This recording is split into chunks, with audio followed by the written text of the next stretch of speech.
জয় যিশু। প্রভুর বাক্য বলে যাকব 5 অধ্যায়ের 12 পদ, আবার হে আমার ভাতৃগণ, আমার সর্বপ্রধান কথা এই, তোমরা দিব্যি করিও না, স্বর্গের কি পৃথিবীর কি অন্য কিছুরই দিব্যি করিও না, বরং তোমাদের হাঁ হাঁ হোক এবং না না হোক, পাছে বিচারে পতিত হও। আমেন।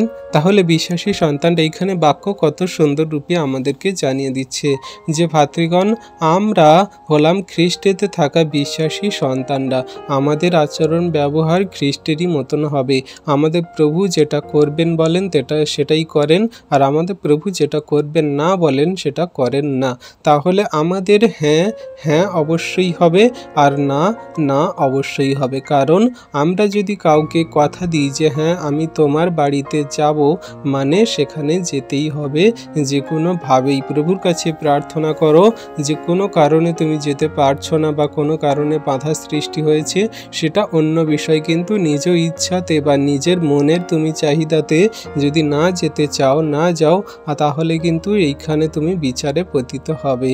তুমি যদি সেখানে যেতে পারো তাহলে হ্যাঁ বলো, আর যদি না যেতে পারো তাকে না বলো। কারণ সেই মানুষটা তোমার অপেক্ষায় আছে যে ও আমাকে বলেছে হ্যাঁ আসবে মানে আসবে।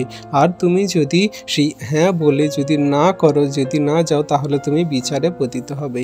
এই রকম কিছু উদাহরণ আছে যে আমরা যদি কারোর কিছু দেব বলে সংকল্প করি, প্রতিজ্ঞা করি হ্যাঁ, তাহলে সেটা করতেই হবে। না বললে তাহলে না করো, তাহলে হ্যাঁ হ্যাঁ হবে, না না হবে। তো এই রকমভাবে আমরা যেন সমস্ত কার্য করি, কারণ আমরা কোনো কিছুতে দিব্যি না করি, কোনো কিছুতে আমাদের যেন সেই দিব্যি না করা হয়। এখানে বলছে কি, তুমি পৃথিবীর কি স্বর্গের কোনো কিছুরই দিব্যি করিও না, তোমার কথা হ্যাঁ হ্যাঁ বলো, না না বলো। তাহলে আমরা সর্বদাই কোনো রকম দিব্যি করব না। দিব্যি করাই আমাদের জন্য পাপ। আমরা যেটা যেতে পারবো সেটা হ্যাঁ বলবো, যেটা করতে পারবো হ্যাঁ বলবো, যেটা পারবো না সেটা না বলবো, আর যেটা করব না সেটা না বলবো। তো এমনি করে আমরা যেন জীবনে এগিয়ে চলি। ঈশ্বর প্রভু সকলকে এই বাক্য দ্বারা আশীর্বাদ করুন। আমেন।